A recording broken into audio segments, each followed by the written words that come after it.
first segment, which is going to be about the Olympic Games that went down the other day. Well, over the weekend. I should be a little more specific. I apologize for that. So, I actually, I have no idea what game I should cover first. Like, normally I'd go in chronological order, but since the United States played over the weekend, I just feel inclined to talk about the United States game first.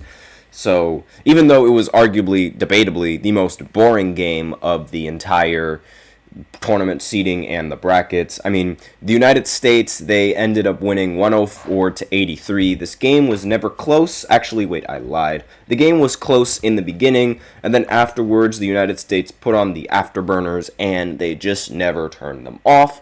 And it was really, again, like, it was never close, but when the United States is playing, you don't usually expect these kinds of games to be close, but I digress. So, next on the games that was played, these games were played on Saturday, by the way. This was, Serbia against South Sudan. This determined a lot of the qualifications and the seedings on the quarterfinals, right?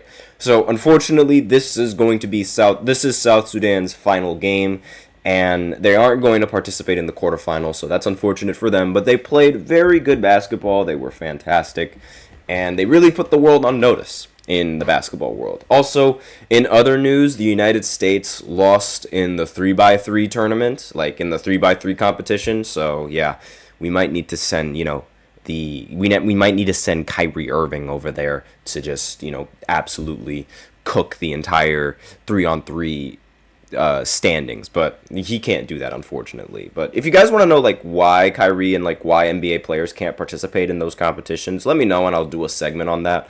But I digress. So again, the Serbian team, they ended up beating South Sudan. This game was very, very, very important, not just for both parties to make sure that they stay alive, but also for other teams as well that relied on either a South Sudan victory or a Serbia victory in order to, place themselves in the seeding.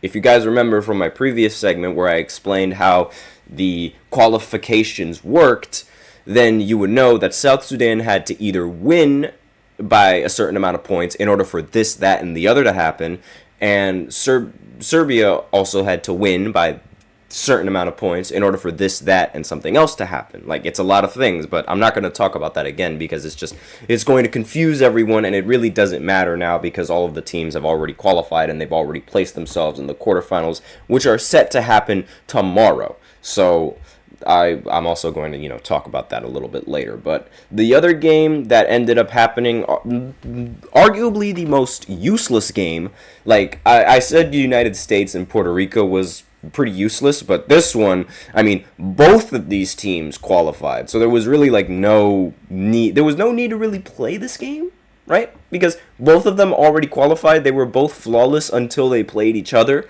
but Germany ended up getting the last laugh in their group standings. They ended up winning 85-71, and I'm very surprised that they ended up beating France. I expected France to end up winning, especially with their fruity home court advantage. It is just, they get it every single match. They get a home court advantage every single time.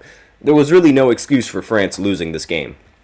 But Germany, they played very, very well. There are some key players that ended up standing out. I'm going to talk about them, obviously, a little bit later. Actually, might as well talk about them now. For the United States game, the best player was clearly LeBron James, the GOAT. Seriously, no, I'm just kidding. He wasn't the best player for the United States this time, but I'm not saying that doesn't mean that he wasn't playing phenomenally well. He was very, very good for the United States. He played great. He played fantastically. 10 points and 8 assists along with 6 rebounds. That is very, very all around. That's one of the more, all-around performances that you're going to see from somebody in the Olympics. And aside from him, Anthony Edwards, he was the best player in the entire on the entire United States team. Ended the game with 26 points, 3 rebounds, 3 assists, was shooting 11 for 15 from the field and 3 of 6 from 3. He was just, he was on a different playing field, on a different level in this game. He was, absolutely fantastic. Can't really get expect anything more from him. You shouldn't expect anything less from him. And while he is coming off the bench, he has made, the argument for being the best player on Team USA interesting, right? Like, there was debate, in the beginning when he was saying that he was the number one option, I thought it was blasphemous. After this game and these matchups, I'm thinking otherwise. I think there's a genuine argument for him being, the number one option for Team USA. But after LeBron, closed out 2 games that were critical for the United States and their reputation, I don't really think there's any argument that you can make for Anthony Edwards just after those performances. But if we're going to exclude those performances, then yes, Anthony Edwards would by far be the best player on this team and the number one option. It's just, there's no doubt in my mind, because let's face it, Steph Curry in this Olympics has been incredibly underwhelming. Joel Embiid in these Olympics has also been incredibly underwhelming. Tyrese Halliburton, another player who's been incredibly underwhelming. And who else? Devin Booker, you could argue that he's been underwhelming, but then again, nobody really talks about Devin Booker unless he's losing and dropping 60 points. Which is, kind of, it sounds mean to say, but that's literally the very few times around the NBA media where Devin Booker gets talked about. And a lot of these players, they've been very underwhelming, especially Joel Embiid. I cannot exaggerate enough just how underwhelming Joel Embiid has been throughout the entirety of this Olympics. But I'm not going to spend the entire time talking about Joel Embiid, because there are so many other better players in these Olympics to talk about, like Franz Wagner. Now, if you guys remember from a previous segment that I didn't understand why Franz Wagner was getting the contract that he was getting. I mean, he's going to make a ridiculous amount of money with the Orlando Magic this coming season, but now that these Olympics are sort of, they're concluding, and, he's been playing phenomenally in these Olympic Games, and I can see why they decided to take a chance on him. I mean, I didn't understand it before, but now I do. He ended the game with 26 points. He was 6 for 10 from the 2-point line and 2 for 5 from the 3-point line. Ended the game with 26, 5, and 2. And he wasn't the only player for Germany that ended up, dropping 26 points. Dennis Schroeder was right there beside him, 26 points. And surprisingly for Dennis Schroeder, he ended up, I did it again. I mixed up the rebounds and the assists. He ended up getting 9 assists and, 4 rebounds. That's my bad. I apologize for that. And I don't know why I keep doing that. That does not make... I always keep messing up. But France, again, as I mentioned before, I was expecting a little bit more coming in from the French team, especially since they had the home field advantage. But it's sort of it seems like it's only been Victor that's been playing very well for this team. And I don't understand why, because they have so many talented NBA players on this roster. It doesn't make any sense how it's just, Victor. And maybe this team isn't as strong as we thought that they would be. I mean, it took a miracle it took a miracle and 1 3-pointer for the French team to beat Japan, who was arguably the worst team in the entire standings. In the entire Olympics. The worst basketball team in the entire Olympics, arguably.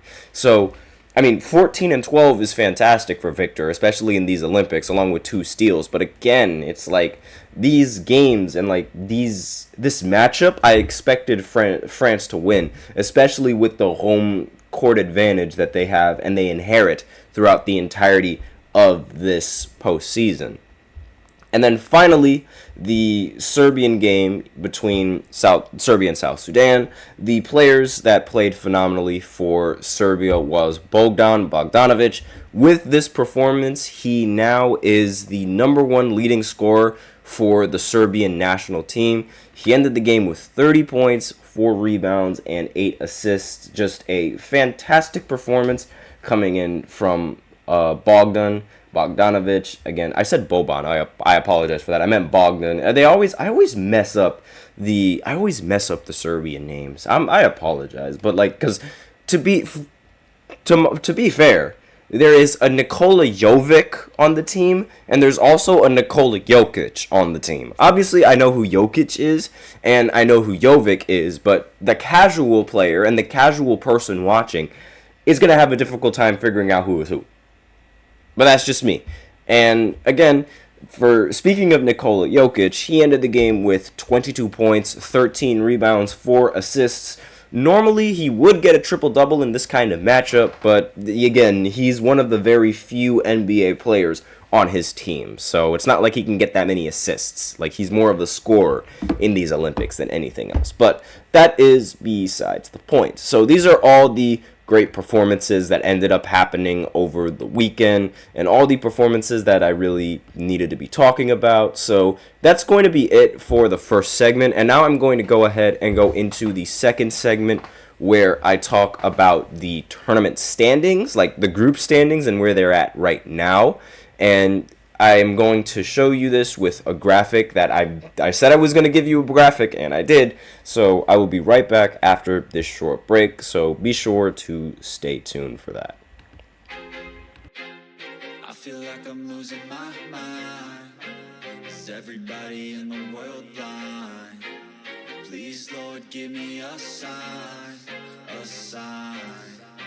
I feel like I'm losing my mind. Is everybody in the world blind? Please, Lord, give me a sign, a sign. I wanna be the greatest. Everybody on the fake shit. I look around and feel like everybody is the fakest. I make this every day and I'm impatient, hoping one day I blow up from the basement. Statement, the top is so vacant. I don't hear shit that I think is amazing. Waiting for my day when I'm playing sold out shows for 1,000 faces. Hey, give me that crown, get in my way and to be put down. It ain't your place, all this my town. If I want that shit, then I'll get it right now. I'm losing it, the noose it fits, some losing shit, a stupid myth. You choose to live or choose to dip, you choose to fight or lose your grip and lose a gift. Oh, I feel like I'm losing my mind. Is everybody in the world blind? Please, Lord, give me a sign, a sign. I feel like I'm losing my mind. Is everybody